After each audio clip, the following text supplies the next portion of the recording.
insights on the subject of such importance that I don't need to dilate much upon it. First of all, a very warm welcome to all of you. It is my privilege as chairman of the Delhi Policy Group to have part in this proceedings this evening, but since there are many, many more important and wise comments to come, I don't want to delay. I really want to say that the importance of our subject cannot be paid sufficient tribute.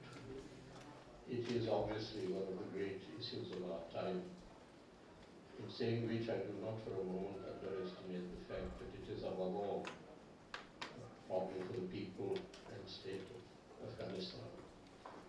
What you have suffered, what you have endured with the determination that you have shown has earned our admiration, now also earns our constant effort to try and make sure that what happens in and to Afghanistan is to the welfare of their people and, of course, the stability of the region. Second only to what the people of Afghanistan can do is what the powers outside can do, and above all those in the neighborhood.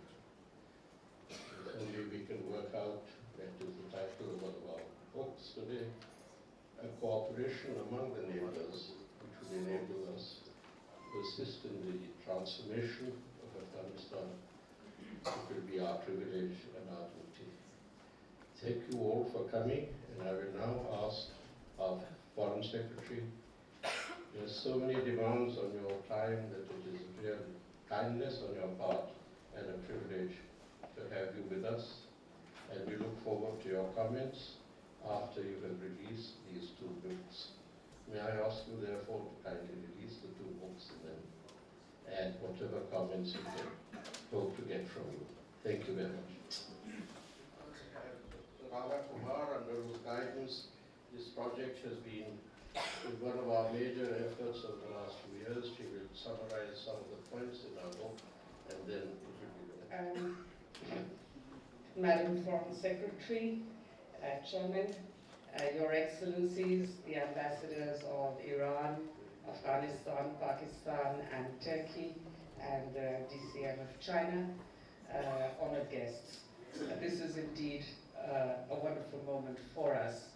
This report has been prepared after a year of regional conferences, visits, bilateral and trilateral discussions and interviews. The series of recommendations that we have made here have come through a fairly intensive process of discussion. I should point out that in the Delhi Policy Group tradition, our reports are not consensus documents. They are instead a summary of views and of recommendations that are considered to be important. This particular report of ours dealt with,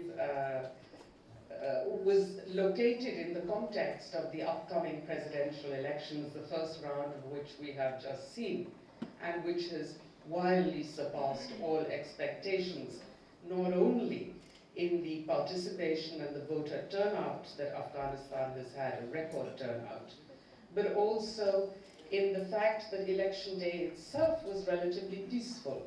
And that clearly indicates that there was public pressure on spoilers not to actually disrupt these elections. And that's a very good news story for all of us who are concerned with the well-being of this beautiful and very unfortunate country which has been embroiled in conflict for more than 30 years.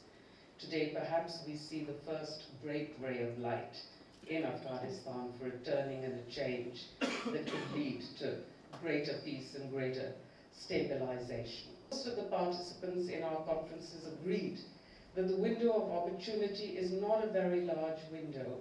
We have perhaps 3 years, from 2014 to 17,